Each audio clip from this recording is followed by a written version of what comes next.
Hey everyone, SoranotRoxas here. I do apologize for this review. It's actually about a week late. I went to go see this movie last Tuesday, and I'm just now getting the time to actually film my review for it. And I wish I'd done it earlier because tomorrow I'm actually going to go see Disney's Moana. So I'm going to see how that is and possibly make a review on that, most likely. Get my opinion on that, and then from there, I think the next movie after that is either Star Wars or Assassin's Creed, and we'll see which ones that is, because you guys know how much I love Assassin's Creed and how much I actually put in time into the games and review the games and whatnot. So I'm gonna go see the movie, and I will give you my opinion on how the movie adaptation does. Whether we're gonna have a decent video game movie or we're just gonna have another shitty one like Mortal Kombat. But either with that being said, check this out. I actually, this camera's on a stand here. Hold on a sec. Okay, let's see if I can get that right up there past my little piggy bank. Let's see if I can zoom in on, not the Kingdom Hearts poster, that. Yeah. I actually got a poster for Fantastic Beasts when I went to go check out the movie. And I gotta say, if you're definitely into the, just fix the camera here. If you're definitely into like the Harry Potter lore, you like J.K. Rowling's books, then you're gonna really like this film. At least you're possibly gonna get more out of it than anybody else. Don't get me wrong, it still is a good film. The acting's good. The plot is kind of predictable. There's sort of like this mystery going on in terms of this like dark wizard, but we kind of know who it is. Or there's somebody in the film, let's say, that has a lot of power, but they're not aware of it.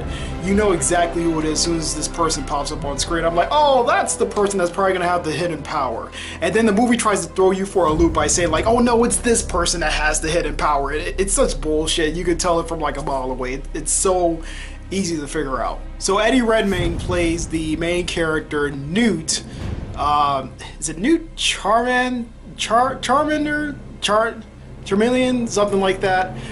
It's so funny how I don't know, considering that I have read the Harry Potter books and I have seen the movies. Actually, Fantastic Beasts and Where to Find Them is a book that Harry receives in the first movie. And I know that because, you know, I read the book and everything, but I also saw the movie as well. So moviegoers and filmgoers, you know, if you go back and watch those movies again, you'd be like, ah, you know. There's also some other Easter eggs in there, as well as there's kind of references to both Gryffindor and Slytherin, which is pretty cool. There's Hogwarts is named as being the best wizarding school, but as we've seen through 8 or 9 Harry Potter movies, not pretty sure that's the case anymore. A character, Dumbledore, is actually referenced. He might pop up in a later adaptation. There's supposed to be 5 of these things that's supposed to be made, so this was the first one. I think there's 4 more or 5 more that's going to be it. I look forward to them. I really do. I think Eddie Redmayne, as far as taking over the main character role, does a fine job here. He definitely comes off a little awkward. I know everyone has said this. Yes, he does. He comes off very awkward, especially in the first 10 to 20 minutes. But then later on, you actually get a feel for this guy. You actually want to follow him on his journey, and you get his character. He's sort of like a marine biologist, okay? He's not as social when it comes to humans, but when it comes to the beasts or the Fantastic Beasts. And by the way, they do find the Fantastic Beasts. If you want to know that burning question in your head, that's what they find. That's just one of the plots, okay? But there's also another plot going on with this sort of like dark wizard and them trying to find this other person that has this dark energy in them, and they don't know who it is, but there's some hints going on. But like I said, you can tell who it is right from the beginning, at least when that person pops up on screen, because they don't pop up screen in the beginning. But when you see him interact with his animals or the Fantastic Beast, you're like, okay, I can see what type of character he really is. He's a person who's not really all that social when it comes to humans, kind of awkward around them a little bit, and kind of, you know, holding his head down to the side, doesn't really look people in the eye.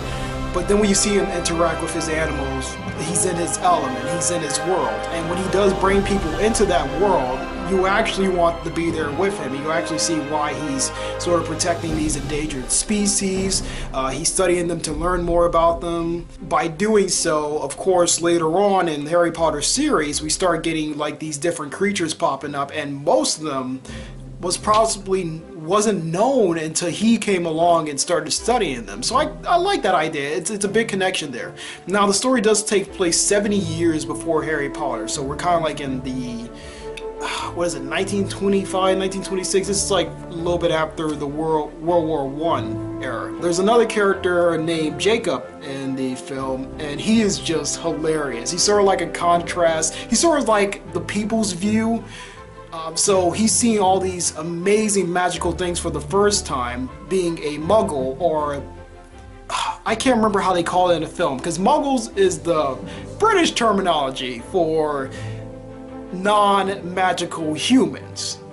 For the American version, it's called Moogle or some stupid shit. It's bad. It's bad. Anybody who's a fan of the books, you know, anybody who's read the Harry Potter books or seen Harry Potter, you'll just be scratching your head like, wow, that term is pretty lame. They should just stick with muggles, but that's fine. You know, it's J.K. Rowling's world, and if you like this world, you're going to be into this as well. But so Jacob is sort of like brought into this world by accident. He's sort of like the outside guy looking in, and you get his reactions and just the expression on his face when he sees all these magical stuff that these wizards and witches just go through every day. And then you got this guy who's just been thrown into all this stuff, and it's coming at him so quickly, and just him just trying to cope with what's going on around him. He's just looking like, whoa, what the hell? Is that a flying napkin? Oh, you set the table without touching anything. Oh, you just made a pastry right in front of my face, roasted it, and placed it on my plate without touching anything. It's stuff like that, and his reactions, they're just amazing. We also got Colin Farrell, who's playing the bad guy in here.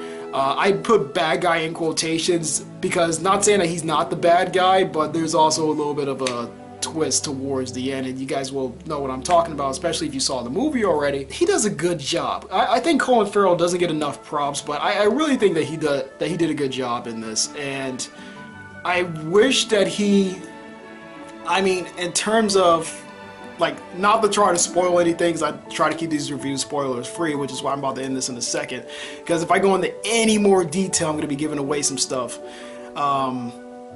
He gives off a good performance to where I would like to see him in the other films, but after that ending, I'm not sure that might happen or that will happen. If it does, even if he comes back as a cameo, that would be fantastic. I'm not going to say what happens at the film. It happens towards the end of the film. I'll just leave it at that. Just keep you wondering, keep that mystery going. But like I said, everyone's already seen this film. So, in my opinion, I think it was good. I wouldn't say it's not Harry Potter level, not yet, but it's so close, and it's bringing you back into that world. And there's some more adult themes here, but you notice as the Harry Potter movies went on, they got a little more adult and a little bit darker. This one's a little light-hearted, but it does have the dark elements in there. It's a good mixture of that. And they're definitely doing it because we're all now an older audience, especially us who started reading Harry Potter from the beginning and seeing the movies from the beginning. Like, I was so freaking amazed when they started doing the Harry Potter movies and how well they try to keep it towards the books, even though they did miss out some stuff. But you do enjoy that, and seeing that on the screen, you know, I literally grew up with like Harry Potter and stuff like that. So what was the first film? 1999, 2000, I think. I was like 8 or 9 years old, man. That's crazy how long ago that was. But like, I'm 25 now, so a lot of us want a little bit more of a the kid-friendly stuff is fine. You know, I go see Disney movies all the time, and I review them right here on this channel. But you know, if they wanted to go with a little bit more of a PG-13-ish type film, and I think they got it here. So that's fine. So the films are maturing with their audience, or matured with their audience over the years. It's been a while since we got the last Harry Potter film. So yeah, going back into this world and how the way it works and the mechanics, it just all comes back to you while you're watching the film. You're just like, yeah, I remember that. Muggles, yes, I remember that turn. Oh, Expelliarmus, you know, I remember that spell. But these are like advanced wizards, so they're not learning anything with it. They're already kind of seasoned into their stuff. Like I said, besides Jacob's character, who's like the outside guy looking in, who gives the expressions and the reactions of the audience there, which are hilarious reactions. I would love to see him in the rest of the films. I hope they do something to bring him back or find a way to teach him magic. Maybe he might be like half magical, like half wizard or something like that. That would be freaking cool. Just to bring him back, because he was hilarious. He was a good contrast to Eddie Redmayne's sort of like shy-ish attitude. Personality he was going for there. Yeah, like I said, overall, out of 4 stars, I have to give it at least 3. I think it was a good film. It could have done a little bit more. They possibly could have gone a little bit darker, but at the same time, this is the Harry Potter world. We want to still keep it family friendly and whatnot, but it was a very coherent story. Like I said, you know who's the bad guy from the beginning, or at least you know who, like, oh, there's this big mystery going around. Like the other, like I said, there's 2 plots going on. I would say 3, but that third one kind of mixes in with the second plot a bit. The first one is finding the Fantastic Beast, and the second one is finding this person who has a magical ability and who doesn't know how to use their power, and you know they're going to catch the beast, and you know they're going to find this person, and the mystery is supposed to be who this person actually is. You know who it is as soon as he or she appears on screen. So it's predictable. That's the thing. So that's what keeps it from getting a 4-star rating for me, or even a 3.5.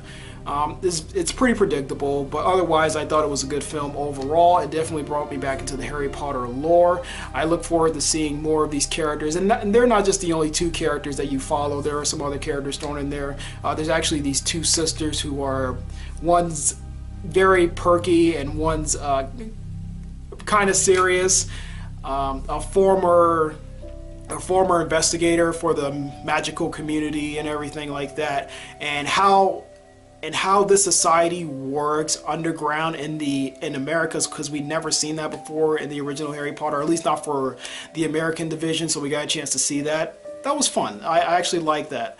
So we saw the workings of the underground magical world, and how wizards have to keep themselves and the magic away from the upper society, from us normal people. So alright guys, thank you guys for watching. Like I said, Moana, that's going to be the next one I'm going to review. I look forward to seeing that. I doubt it's going to be better than Zootopia. Zootopia is still my #1 film this year. I haven't done my top 10 movies yet. I'm going to wait till after I see Assassin's Creed and Star Wars. Star Wars probably going to be my last film this year. And then I'll start putting the list together before New Year's. So right now, that's the next film. That's what I'm looking forward to. But this one is definitely up there. It's probably be like #7 or something, or might not be that high. I don't know, because fucking Deadpool came out this year. All right, but like I said, we'll see. We'll see. Thank you guys for watching. Catch you guys in the next one. Oh, excuse me. Shit.